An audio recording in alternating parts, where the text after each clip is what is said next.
Welcome to the debate.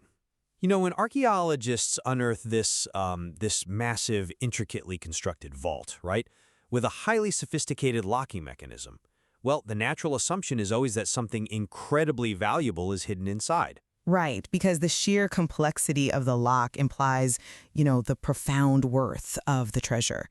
As humans, we just automatically assume that effort correlates to meaning. Exactly. I mean, you don't build a bank vault to protect an empty room. But, and this is the big question, what if the vault itself was just a prop? Hmm. What if the intricate lock was designed not to protect a treasure, but, well, simply to convince a wealthy buyer that a treasure existed? Today, we are looking at the literary equivalent of that vault, the Voynich Manuscript. Oh, yes. It's officially cataloged as MS 408 at Yale University's Benek Rare Book and Manuscript Library. And, for those who don't know, it is a lavishly illustrated medieval codex written entirely in an unknown script. A script that has basically defied all decryption attempts for over a century of modern study. Yeah, and it just sits there, silently mocking every cryptographer, linguist, and, computer scientist who has ever tried to crack it. Which brings us to the core of our discussion today. Are we looking at a lost language? Or, quite possibly, the greatest medieval con job? I look at the math, the internal statistical consistency, and the organized scribal hands, and my position is that this manuscript is undeniable proof of a genuine language, or at the very least, a deeply structured meaning. And I come at it from a completely different angle. Given the absolute failure of modern cryptography to decipher a single word, combined with the historical context of just how lucrative medieval forgery was, my position is that the manuscript is a highly sophisticated, completely meaningless illusion. Let's get right into it then. Because when I look at the Voynich manuscript, I just do not see the chaotic scribbling of a scammer. I see profound, undeniable structure. The text, which researchers call Voynichese, well, it flows left to right with a remarkably fluid, practiced quality. Sure, it looks fluid. Right. Whoever wrote it was entirely comfortable with this alphabet of roughly 20 to 30 distinct characters. It wasn't haltingly invented on the spot, They weren't pausing to make up letters. But, fluidity doesn't equal meaning. We have to ground ourselves in the reality of the results, or rather, the total lack of results. We're talking about the greatest cryptographic minds of the 20th century here. Well, yes, the history is long. We are talking about Cold War-era teams from the NSA and the CIA. We are talking about modern artificial intelligence, and none of them, not one, have produced a single confirmed translation of this text. Every proposed decipherment eventually just, falls apart into nonsense. I see why you emphasize the failed decryption. I really do. But let's step back and look at the physical origins of the book first. Before we even attempt to read the unreadable text, we really have to look at the tangible reality of the artifact itself. Okay, let's look at the physical evidence. In 2009, the University of Arizona conducted radiocarbon dating on the vellum, the treated calfskin pages, and they dated it with 95% confidence to between 1404 and 1438 CE. Oh, I don't dispute the physical dating at all. The early 15th century timeline is a solid, scientifically established fact. Right, and it goes beyond just the dating of the skin. Ink analysis confirms that the brownish-black quill ink is entirely consistent with early 15th century materials. And this is crucial. Researchers used multispectral imaging on the pages. Right. For anyone listening who isn't familiar, multispectral imaging bounces different wavelengths of light, like ultraviolet and infrared, off the page, and it does this to detect traces of heavy metals or erased ink. Looking for a palimpsest, essentially. Exactly. In the Middle Ages, vellum was incredibly expensive. If you were just mocking up a fake, you might scrape the ink off an old, useless book and write over it to save money. But the imaging revealed absolutely no hidden text beneath the visible writing. Which is interesting, yeah. This was brand new, pristine, highly expensive vellum. We are looking at an authentic, deeply invested 15th century creation. But authenticity of the vellum does not equal authenticity of meaning. The fact that someone used genuine, expensive 15th century materials doesn't mean the text they wrote with those materials actually mean anything. You have to look at the motive. The financial motive. Exactly. We have historical records indicating that the Holy Roman Emperor Rudolph II allegedly paid the enormous sum of 600 gold ducats for this book. He believed it to be the lost work of the 13th century proto-scientist Roger Bacon. And 600 ducats was an absolute fortune. A staggering fortune. If your goal is a highly profitable hoax and you're aiming for a king's ransom, well, that massive return on investment easily justifies the upfront cost of acquiring high-quality vellum and authentic pigments. You think it was just a business expense? Yes, you are building a visually convincing prop. The appearance of structure you mentioned earlier, that is merely the mechanism of the deception. It looks real because it had to look real to secure that massive payout. That's an interesting point, though I would frame the physical construction a bit differently. Detailed handwriting analysis has actually revealed something fascinating. The manuscript wasn't written by just one person. Really? Yeah, there are at least 2 distinct scribal hands. We can clearly see a second scribe taking over in the biological and recipe sections. You can track the subtle differences in how they loop their characters and the stroke order they use. Which honestly makes perfect sense for a high-end forgery ring. Wait, let me stop you there and offer an analogy. A solitary scammer might dash off a fake document in their basement to make a quick buck, right? But multiple scribes collaborating across roughly 240 surviving pages of expensive vellum, I see where you're going. that suggests a coordinated, serious workshop project. It looks exactly like a genuine medieval scriptorium producing an encyclopedic text, not a fraudster cobbling together a prop. I'm sorry, but I just don't buy that. Criminal conspiracies and forgeries historically involve multiple people all the time, especially when the stakes are 600 gold ducats. You think they hired a team? If you are running a workshop that produces luxury goods for aristocratic buyers, having multiple hands working on a single elaborate forgery actually makes the final product look more convincing. It simulates the exact scriptorium environment you just described, which is exactly what Emperor Rudolph would expect to see in a masterpiece by someone like Roger Bacon. The collaborative nature of the physical construction doesn't prove the text has meaning. It only proves the perpetrators were thorough. Okay, so we agree they spent a massive fortune on high-grade calfskin, authentic ink, and multiple laborers. But, a canvas is just a canvas. The real mystery is what they actually wrote on it. Let's shift to the ink on the page. Does the statistical structure of Voynich's prove it's a real language, or could a hoaxer fake these patterns? And I strongly argue they faked it. But how? We have to talk about Zipf's law here. If you take any natural English book, the most common word is the. The second most common word, of, appears exactly half as often as the. Right, the frequency curve. The third most common appears a third as often, and so on. It creates a very specific mathematical curve. Every natural human language obeys this statistical rule regarding word frequency. And Voynich's follows Zipf's law precisely. It does exhibit that curve, yes. Furthermore, it exhibits word entropy levels perfectly consistent with natural linguistic structures. Entropy in linguistics is basically the predictability of the next letter or word. If a text is just random gibberish, the entropy is too high. It's total chaos. If a text is just someone repeating ba ba ba ba ba, the entropy is too low. Natural languages sit in a very specific mathematical sweet spot between chaos and repetition. And Voynich sits there too. Exactly, in that sweet spot. It is highly improbable, if not mathematically impossible, that a medieval hoaxer could accidentally replicate the precise statistical fingerprints of a real natural language centuries before the field of statistics even existed. That is a compelling argument, I admit. But I think you're overestimating what it takes to produce those statistics. Have you considered the mechanics of how a hoaxer could achieve that without actually knowing any statistics? I'm listening. How do you fake that kind of math? In 2004, the computer scientist Gordon Rugg demonstrated a brilliant theory. He proposed that a Cardan grill could have been used to generate this text. Oh, right. Explain how that works for the audience, just briefly. Sure. Imagine a grid drawn on a piece of paper. In the first column, you write a bunch of prefixes. In the middle column, you write root syllables. In the last column, suffixes.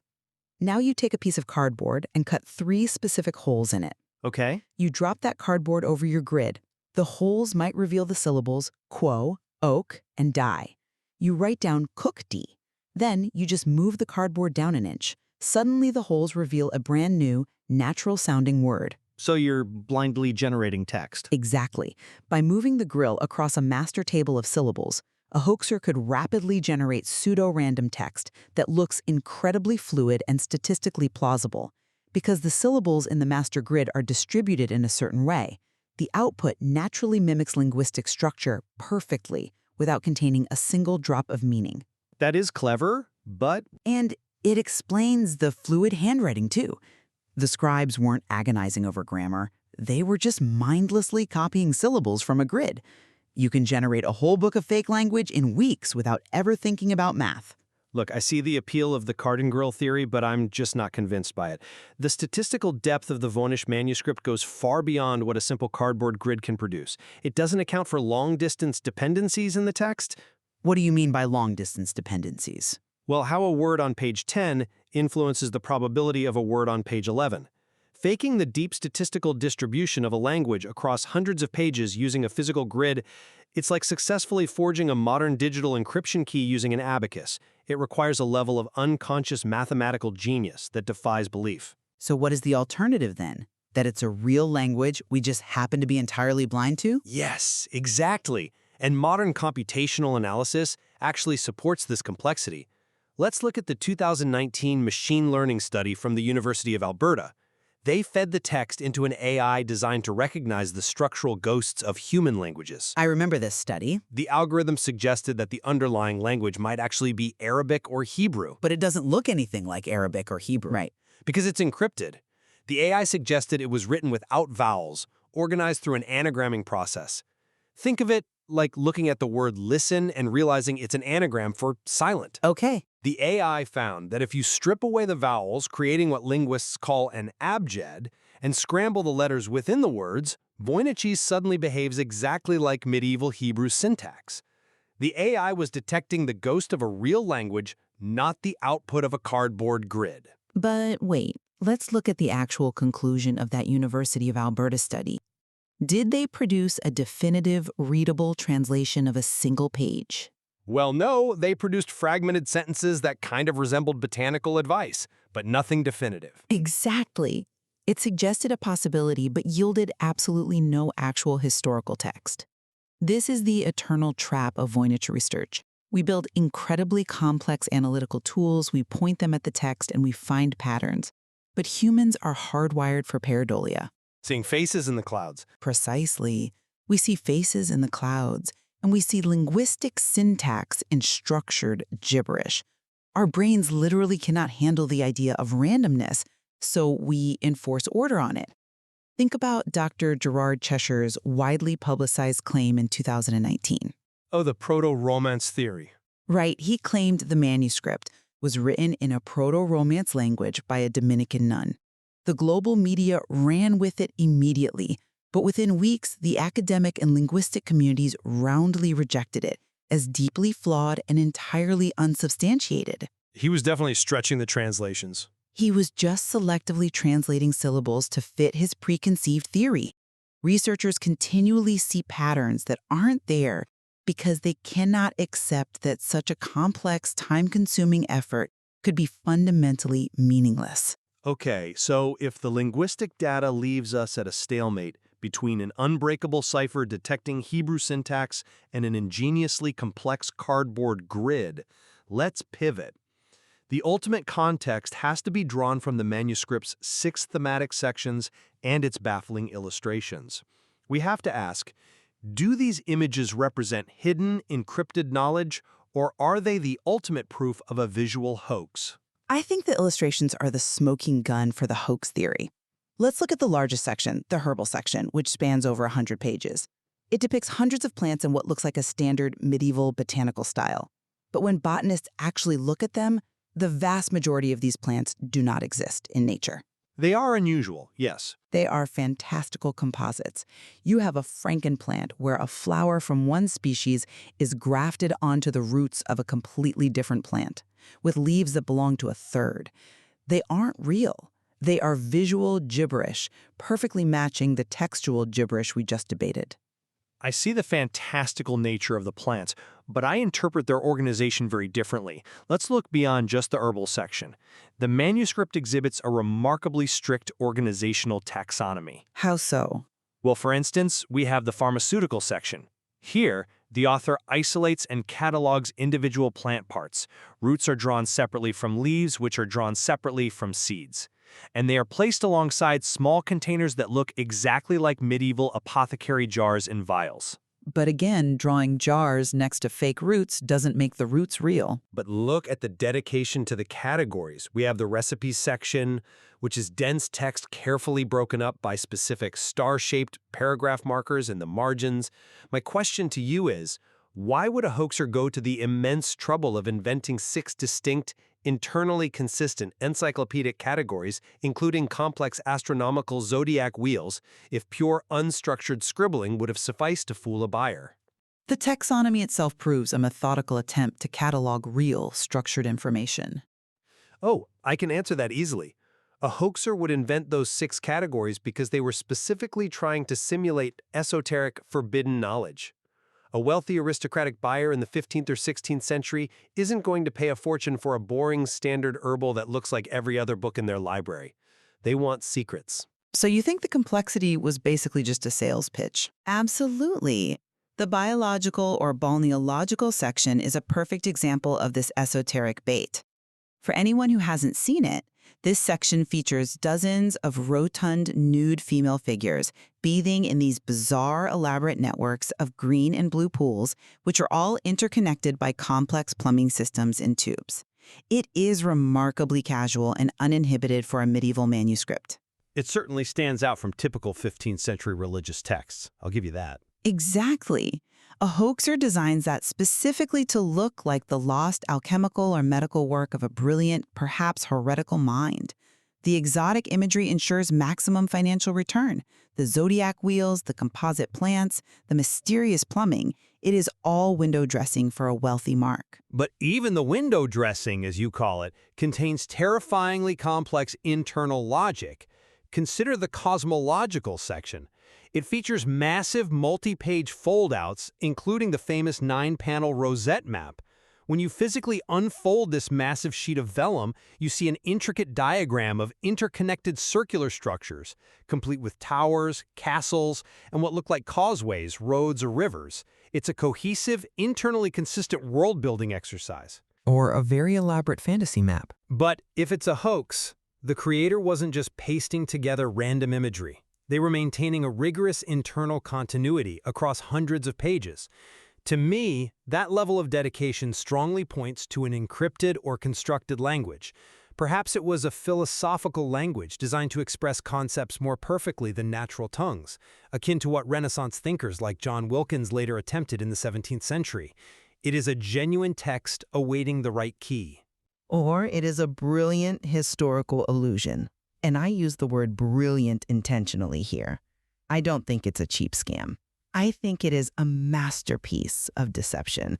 The fact that it has survived and baffled us for 600 years is a testament to the creator's genius. But look at the history of those who've tried to read it. It's a very long list. It's an unbroken streak of failure. In 1639, the Prague alchemist George Barish wrote a letter begging the Jesuit polymath Athanasius Kircher for help decoding it. The manuscript defeated Barish. It defeated Kircher. It disappeared for 2 centuries, resurfaced with the book dealer Wilfred Voynich in 1912, and proceeded to defeat the greatest cryptographers of the modern age. Yeah. At a certain point, the principle of parsimony has to apply. The simplest explanation for why a code cannot be broken after 600 years of intense, multidisciplinary scrutiny is that there is no code to break. Well, while we remain divided on the presence of underlying meaning, I think we have arrived at a vital point of convergence. Whether it is a locked safe holding the secrets of a constructed philosophical language, or an empty vault designed to steal the gold of a Holy Roman emperor, we both agree that the Voynich Manuscript is a genuine, masterfully crafted 15th century artifact. Yes, absolutely. It possesses deep historical significance purely as an object of medieval creation, regardless of whether a hidden message lies within its ink. I completely agree. The manuscript's total impenetrability actually serves as a profound mirror for human curiosity. It reflects our innate, almost desperate drive to find meaning, structure, and order in the unknown. We look at those unreadable flowing letters and those bizarre composite plants, and our brains demand a translation. We are deeply uncomfortable with the idea of a beautifully crafted void. And for anyone listening who wants to stare into that beautifully crafted void themselves and test their own pattern recognition, the high-resolution digitization of the entire manuscript is available freely online through Yale's Voynich library. You can zoom in on the pristine vellum, examine the two distinct scribal hands, and navigate the mysterious plumbing of the bathing figures to form your own conclusions. We will leave the true nature of the text as an open question today. The vault remains locked.